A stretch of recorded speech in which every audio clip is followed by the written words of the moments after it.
Good afternoon, everyone. Good afternoon and welcome to Albany Filmfest Presents My Love Affair with the Brain.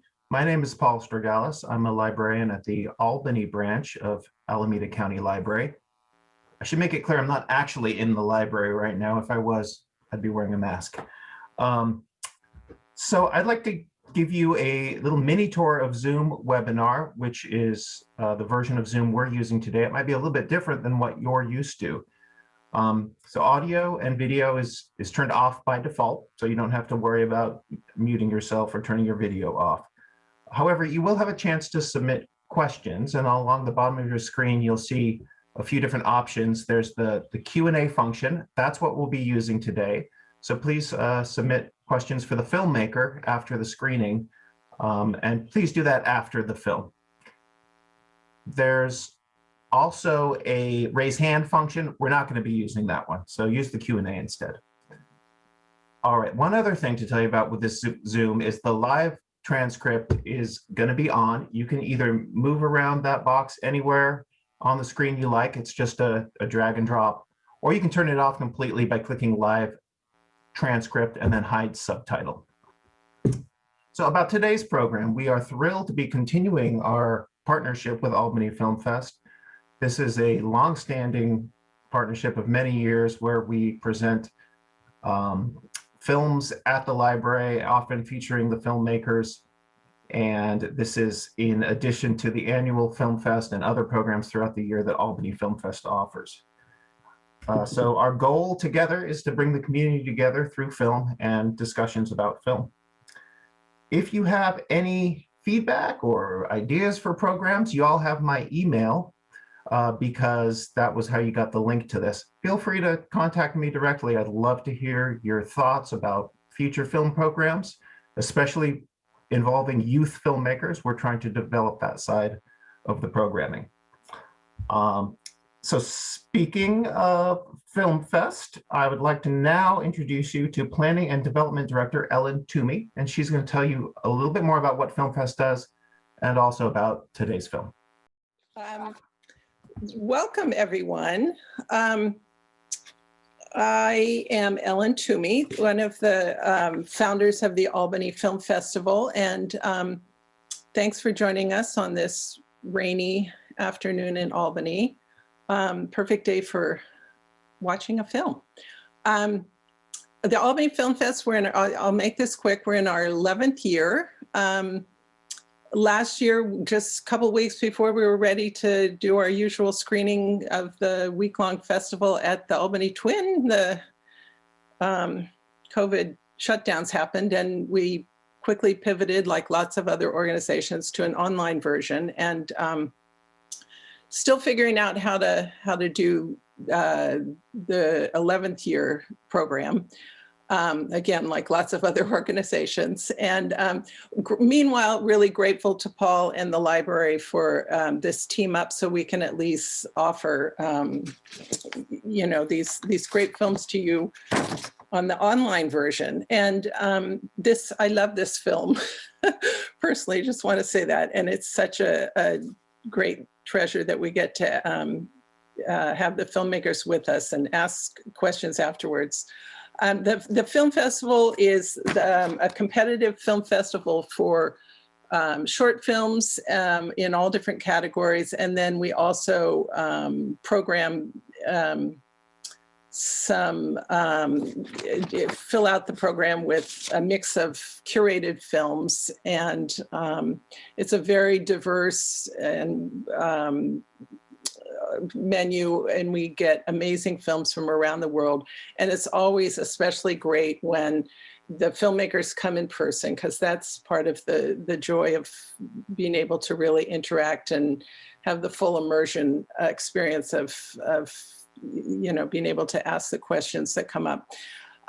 Such as in this film, it's so rich with the story of Dr. Diamond's personal experience as a scientist, as well as the amazing information, the pioneering work about the brain. And I hope you all enjoy it very much. And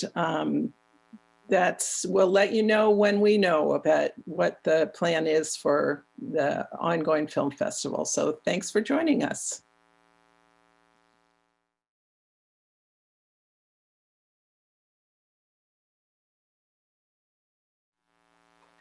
Hello, I'm Jack Kenny. I'm one of the co-founders of Albany Filmfest. And as I said, we're very lucky to have the filmmakers of My Love Affair with the Brain with us today. They are Ryan and Gary Weimberg. And I think they're with us on Zoom. Yes, there's Gary. Hi. And I think I see Catherine. There's Catherine. Welcome. Let me introduce our filmmakers. Catherine and Gary have spent the last 3 decades making documentaries that have been nominated for 6 Emmy Awards, including 2 Emmy wins.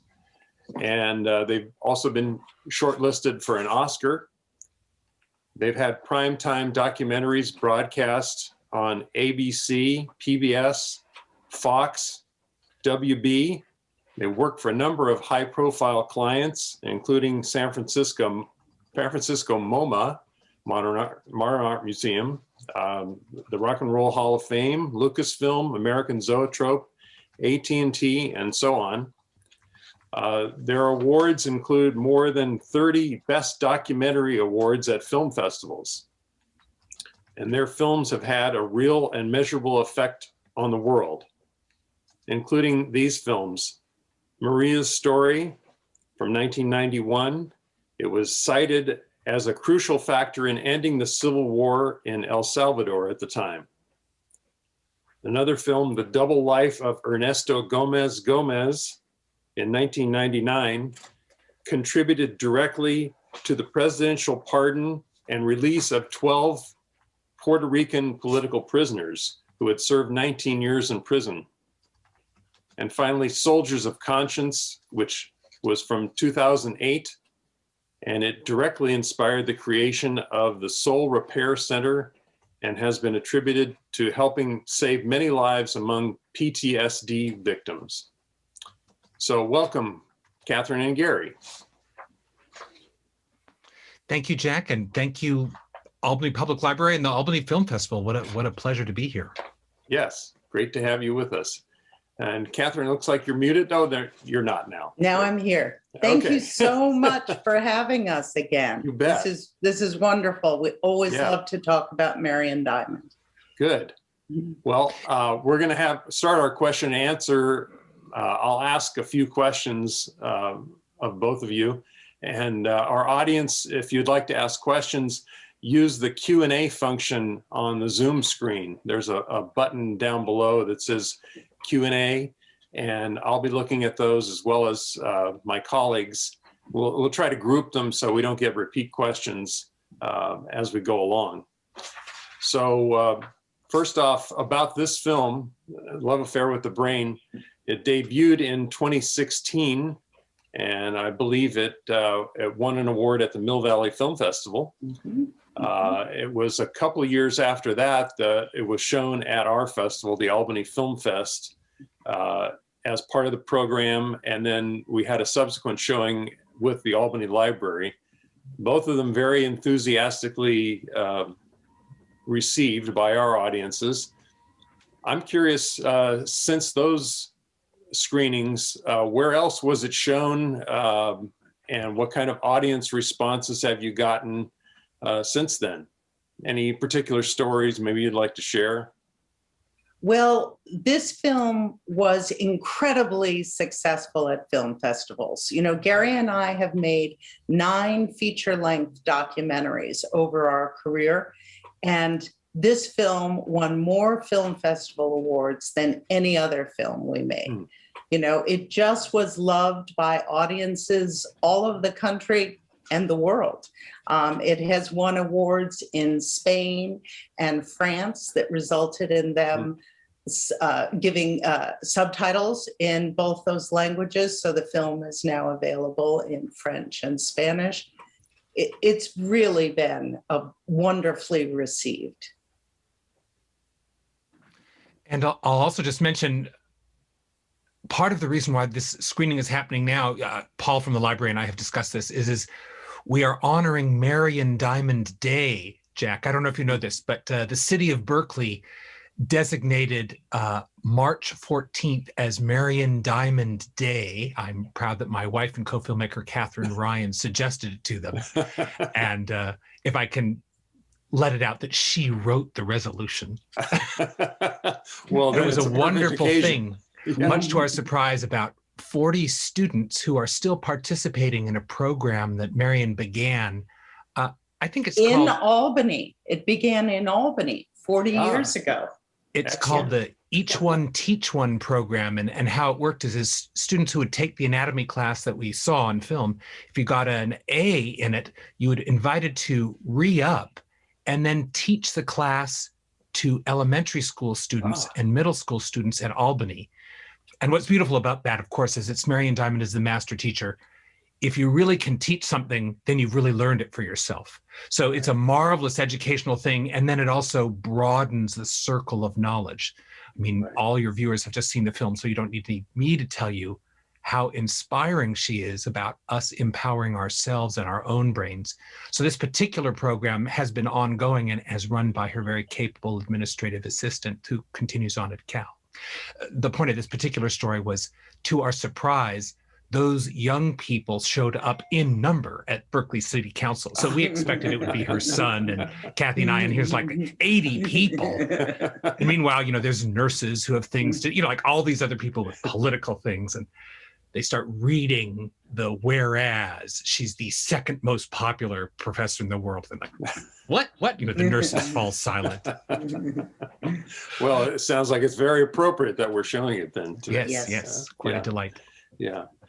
Tell me, how did you get involved in doing the story about Dr. Marian Diamond? Because it looks, I haven't seen the other films, I have to confess, that you've made, but they sound like they're very geopolitical in nature as opposed to this. So tell us about how you got involved in doing this story. Well, you touched on it. We were looking for a change. After being immersed in stories that had a lot to do with war for a long time, we wanted to see the bright side of life. So we live here locally, and also kind of tired of traveling to places like army bases. And so I gave myself a 1-month sabbatical to study the thinkers and doers in the Bay Area and what stories might really inspire us and inspire the world. And I spent a lot of time at Cal sitting in on lectures. I spent time looking at books that various incredible scholars at Cal had created. And then I happened upon Marian Diamond.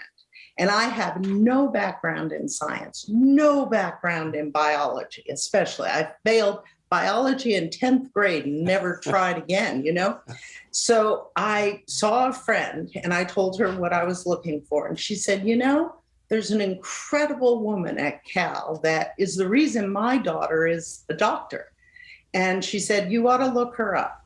So I looked at her website, and then I saw that she was the first professor that YouTube tried presenting a whole class online free for the world to use. So they recorded her 40 lectures, you know, terrible video just from the back of the class. So inspiring. She already had millions of views. And I watched only the first class, and I went running in to Gary and said, I think I found her.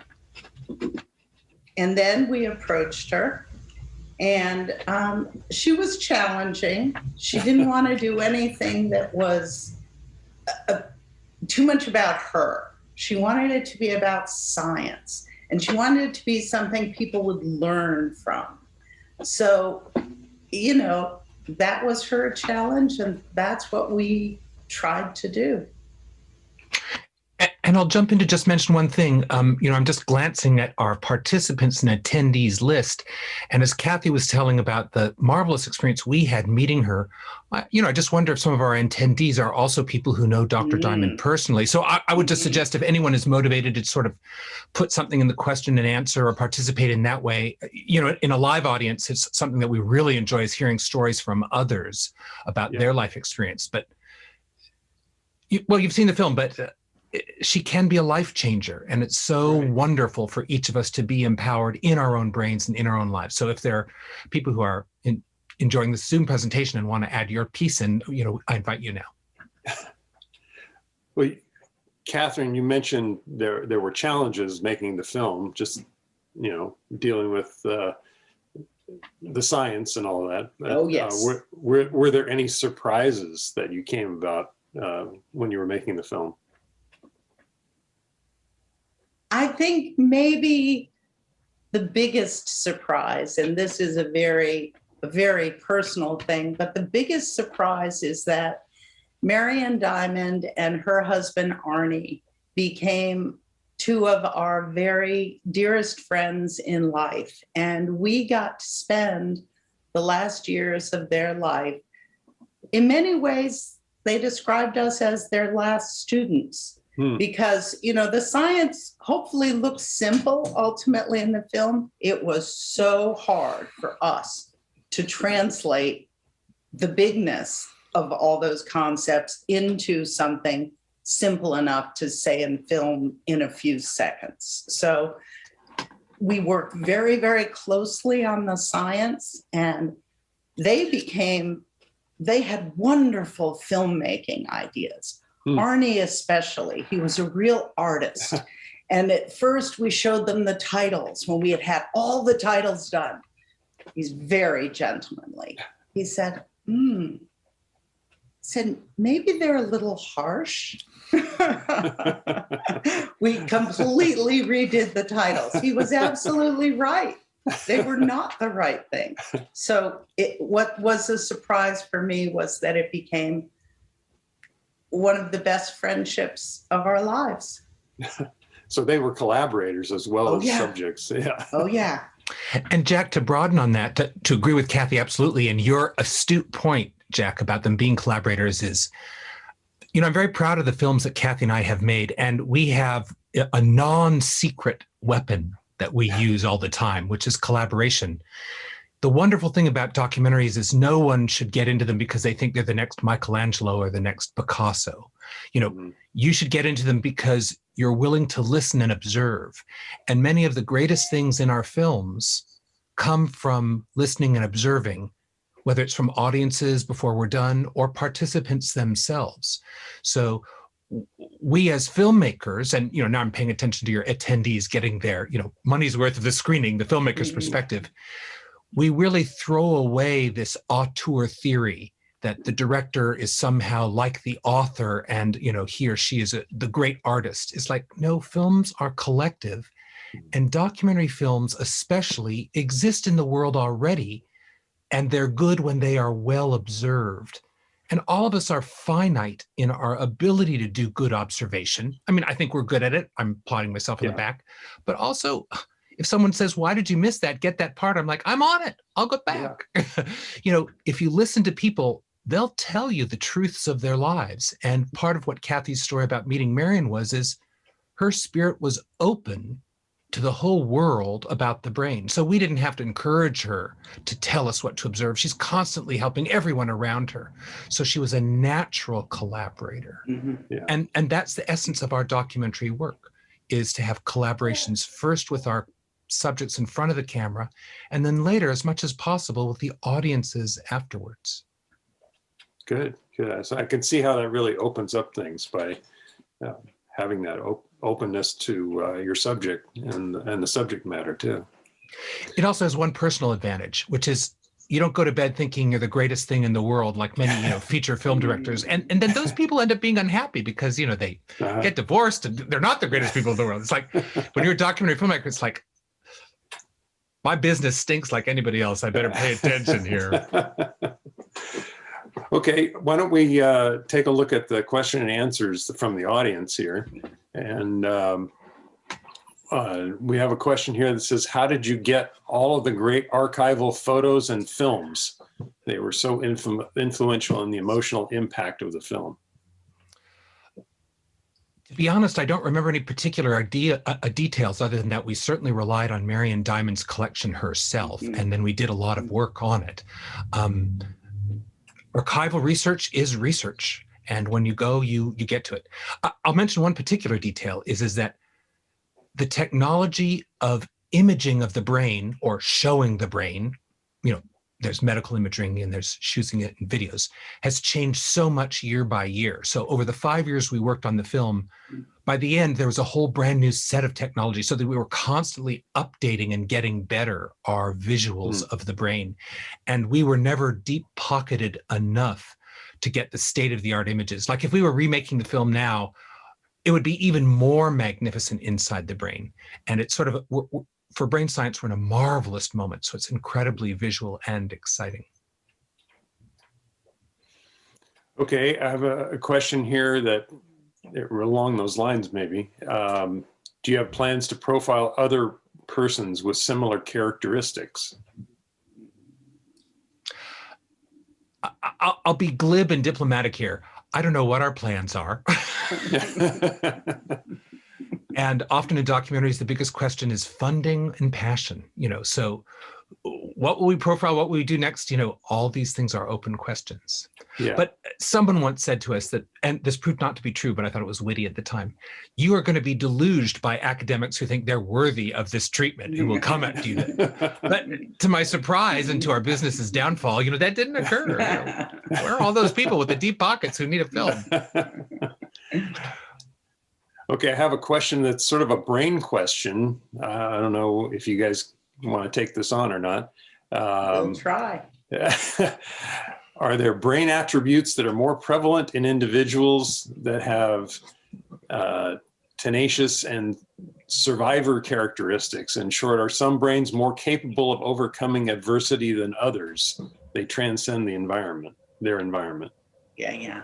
Well, one aspect of that, and this is only one part of it, is the amygdala. The amygdala is where we store memories of fear and where we react to things. And some people, if any of you have seen the incredible documentary Free Solo about Alex Honert, they put him under an MRI. His amygdala don't respond to anything. Right, I remember seeing he has that. no That was amazing. fear. Yeah. So that is an aspect.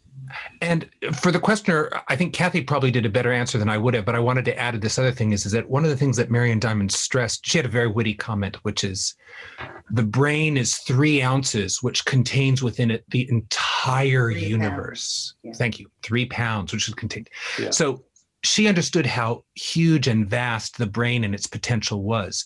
So one of the answers to that particular question is that human brains are astoundingly diverse.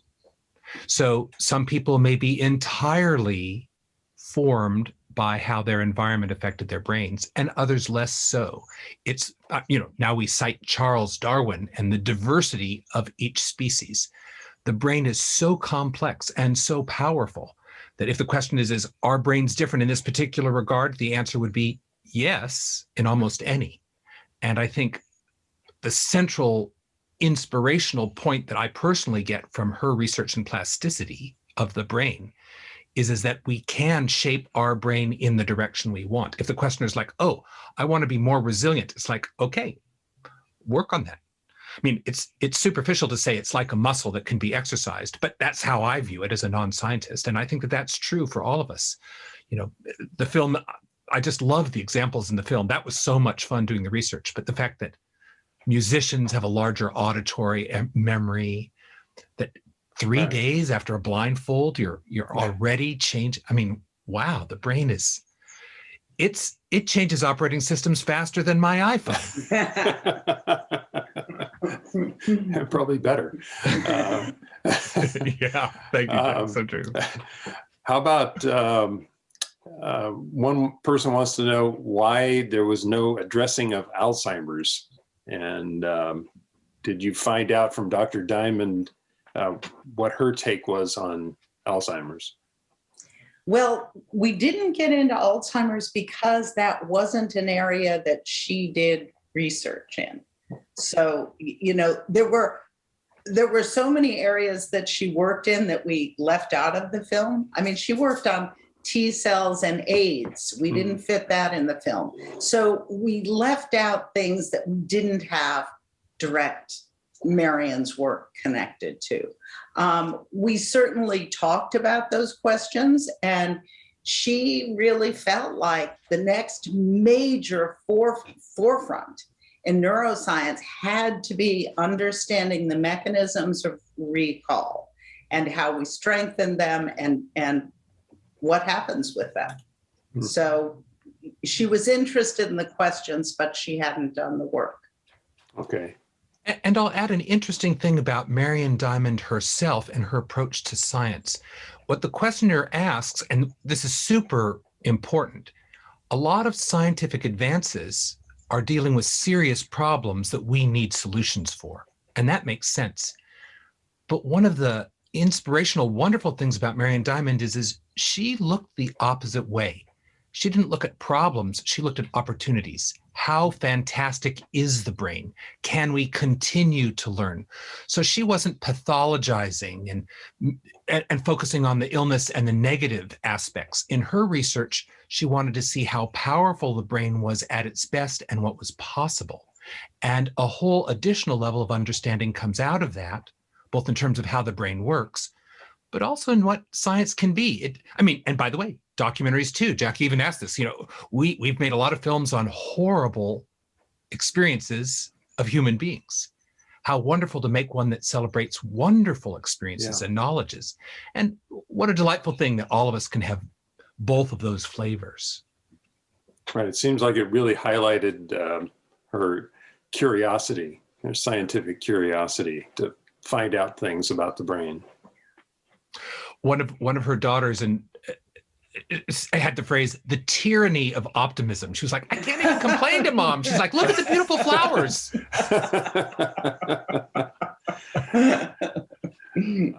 Let me share this comment from the audience.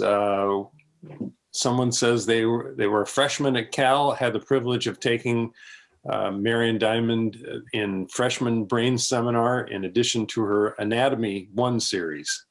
She was also a classmate and friend of Dr. Suzuki.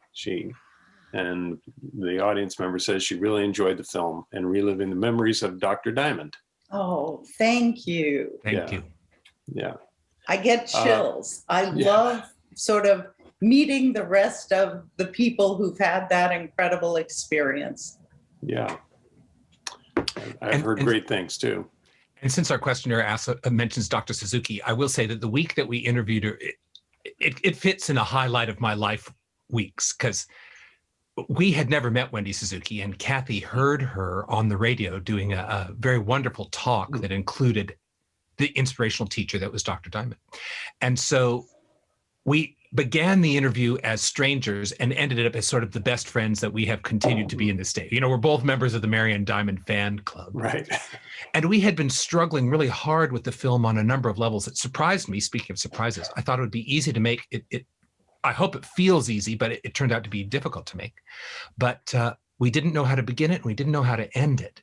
Everything that we tried felt like very cliched and predictable. And in 1 week, we solved both of those problems. And the first of them got solved by Wendy Suzuki. And I did with her what I like very much to do in an interview is right at the beginning, I say, now I have a whole series of questions, but before I begin, is there something you have in your mind that you're just dying to say and you can't, it's good to sort of give people space and acknowledge. So Wendy said, no, let's do your questions. I don't have anything to begin with, but I know how I want to end. I'm like, oh, woman of mystery. Okay. So we do the interview. It's fantastic. We're really enjoying the storytelling, the interaction. It's fantastic. And then somehow we both knew it was time for the end. And she says, okay, I'm ready now. And she does what you see as the end moment in the film. Wendy, you literally see the moment on her face, and having seen it in slow motion on my editing machines. Yeah. She's talking and her eyes do this micro movement. And my interpretation is she's thinking in her brain, I'm going to cry now because this means a lot to me.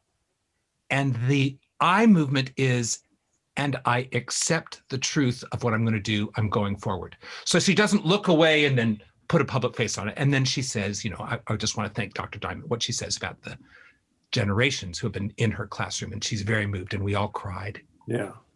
And it's so beautiful in the film. It's It was a 45 great scene. seconds without a cut. It's just her Yeah. long doing it, and it's just so beautifully done. Yeah. And we knew right then and there we had the ending to the film. Yeah. And after that, everything became easy. It's like, oh, for some reason, now I know how to begin it. So I think the last thing we filmed with Dr. Diamond as a energetic, let's have a shoot day, was her opening the brain for us, for the camera. Yeah. As documentarians, we had shot it many times with her doing it for others. But for some reason, they never felt right to be the beginning gesture. We said, Marion, let's do it. She said, oh, you filmed 1 million of them. I'm like, yes, I know. Let's do 1,000,001. Perfect. Let's see here. We have a question about the music. Music was very supportive of the film content. How was that selected? Well, I will jump in. We hired our wonderful friend and a fellow Bay Area person, Todd Buckelhide, an Academy Award-winning mixer and composer.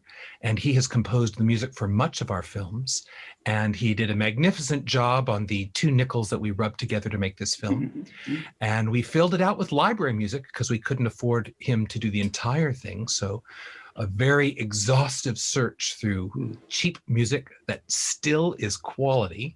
And I always love that as well, because there are a lot of penniless musicians doing great work. So the combination of the two. And we're deep believers in music. So we put a lot of effort into getting it right.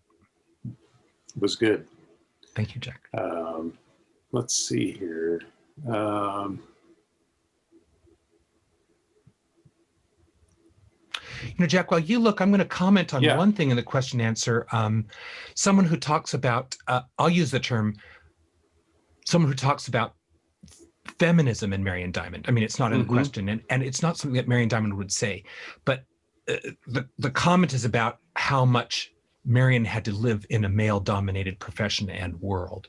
And what I wanted to share with our attendees is that Marion would be very explicit in her values in conversation about the importance of making space for women in public and scientific spaces. Like, she would rip people open if they weren't. But in public and as a scientist, she was Madam Objective. And she never allowed herself to be strident in the way that I will be all the time.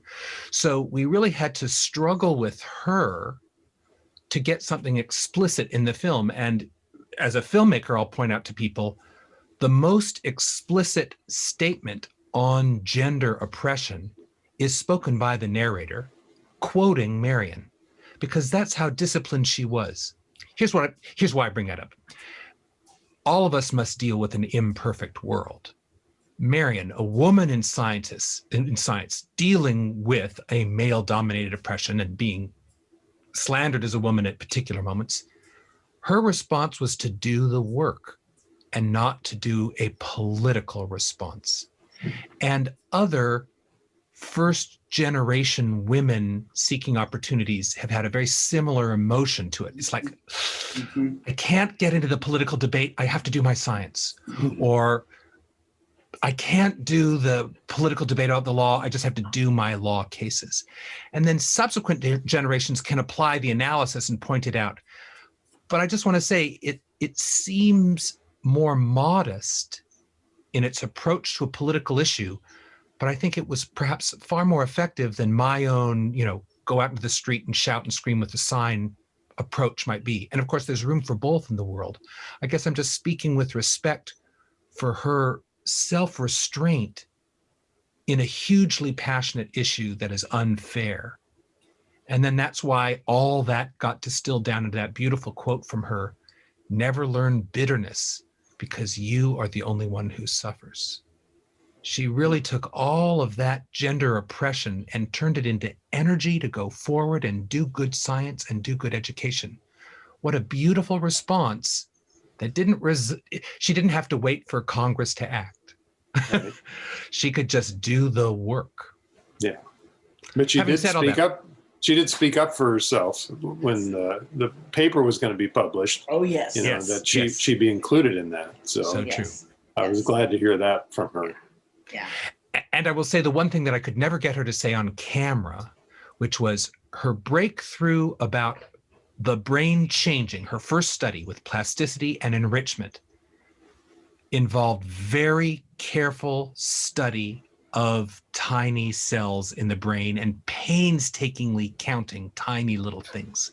And she said, and the reason is because I had an all-woman crew, and we had Thursday baked goods where we would all get together, and daily tea where we would just, and it was just this beautiful, supportive, feminine environment for quality work.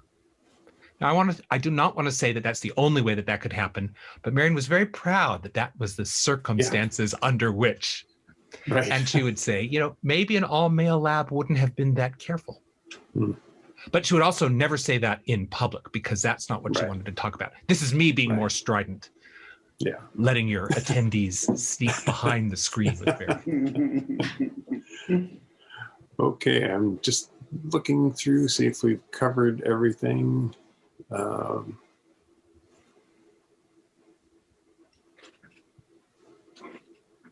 Let me ask you a question about filmmaking for the benefit of our Albany Filmfest devotees. You know, we do the Albany Filmfest as a way to encourage local people to do films and express their creativity. What advice would you give to filmmakers, especially young filmmakers who want to produce something and maybe show it off at a film festival like ours? Do it. And I don't mean to be glib, Jack, but you know, Kathy and I came up in film when it was film that required money and labs, et cetera, et cetera. But now everyone with a smartphone is empowered to be a filmmaker. Do it. Make your films, get it out there, fail early, fail often, be empowered, speak your truth, follow your visions, make mistakes, have fun, keep going, be part of local film festivals. They are the best. Jack, I am so grateful for the Albany Film Festival. It's just fantastic to have a venue and a supportive environment. So, you know, for young filmmakers, you are blessed to be in this area and to have this sort of institutional support. And even just visiting with you at Albany Film Festival parties, just, oh, and go to the parties. Yeah. That's one of the main features. Right. Yeah. Make the films, go to the parties. Yeah. That part's fun. You're right. It's all fun. Okay, I think we may have covered just about all the questions, unless someone else has something else they want to submit. Anything else you guys want to say? Thank you so much. Well, thank you. This is Paul from the library. I think what Gary just ended on, that message of positivity for filmmakers. There's not a better way to end, but I'm going to try anyway. I'm going to say a few things if that's okay. So as Gary pointed out, it was Marian Diamond Day this week, and the proclamation of the city of Berkeley, that's March 14th. It's also Brain Awareness Week, and it's also Women's History Month. So we thought this was a great timing for this program, and we really appreciate the filmmakers coming out and doing it. I'm going to go through a couple other thank yous. Thank you very much to Jeremy Ellen with the City of Albany. He runs the tech for us. We could not do this without him. He's amazing. Thanks also to all of the Film Fest partners, to Jack for doing the Q&A, to Ellen, and to Naomi. It's an amazing team, and we love working with you. So I'm always inspired when I see this film, and I'm thinking about the library vision, and the Alameda County Library vision is kind, connected humans. And this film is so aligned with that. Yeah, and it gives me a warm feeling every time I see it. It's inspirational. So I hope it enriched your environment today. And Finally, thanks so much to Gary and Kathleen. It's just inspiring every time to listen to you talk about your film and the insight you bring and the enthusiasm for filmmaking. You're great. We hope we can do this again with you. Thank you. Thanks to the audience. The FilmFest audience is wonderful. We hope to expand it through these virtual programs, and thanks for being a part of it. Have a great day, everyone. Thanks, you guys. Bye. Bye.